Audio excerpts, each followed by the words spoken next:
nous allons travailler avec deux types de laser, à savoir une lumière pulsée dans un premier temps, qui est en fait une forme particulière de laser avec un spectre un petit peu plus large que les lasers traditionnels, mais pour lequel on va pouvoir effectuer des traitements épidermiques de la surface cutanée et notamment s'intéresser à un estompage, des petites altérations superficielles comme des taches pigmentées ou des petits vaisseaux. Il n'y a pas de contact direct physique autre que de la lumière concentrée entre l'appareil et la peau. Et après avoir apprécié par un examen clinique l'aspect de leur peau au niveau du visage, on va pouvoir effectuer un traitement le plus adapté possible en choisissant le type de machine, le type de laser que nous allons utiliser.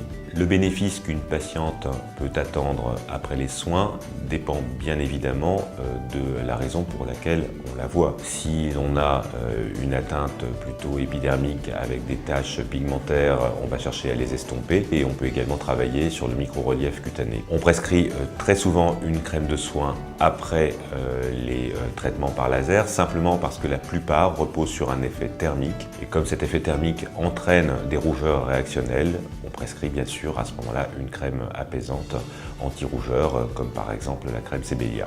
Alors, le soin extrême a 4 propriétés. Il va d'abord rafraîchir la peau immédiatement, puis l'apaiser, apaiser notamment l'inflammation à moyen terme. En plus, il va hydrater la peau en profondeur et la réparer s'il y a des lésions.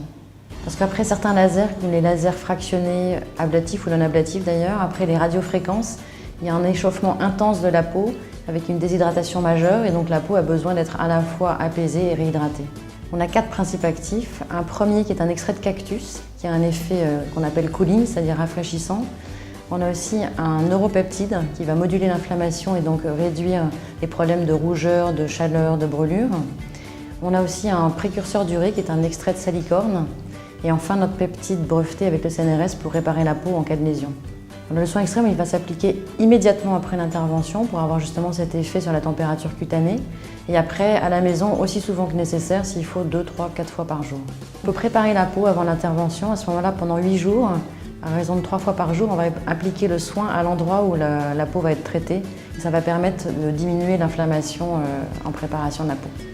Alors c'est une texture qui est très fraîche, c'est un gel très léger, qui du coup glisse sur la peau, ce qui est important quand la peau est très échauffée et qui va pénétrer très rapidement pour provoquer cette sensation de rafraîchissement immédiat. Et en plus, on a évité de mettre un parfum, qui fait qu'on peut le mettre sur toutes les peaux, même complètement intolérantes, même très réactives. On peut aussi poursuivre le geste à la maison avec l'anti-âge Sebelia qui va à la fois lisser et raffermir la peau. C'est un produit qui contient notre extrait actif de l'aminine 5 qui va permettre de jouer sur l'ancrage du derme et de l'épiderme et de régénérer les cellules de l'épiderme.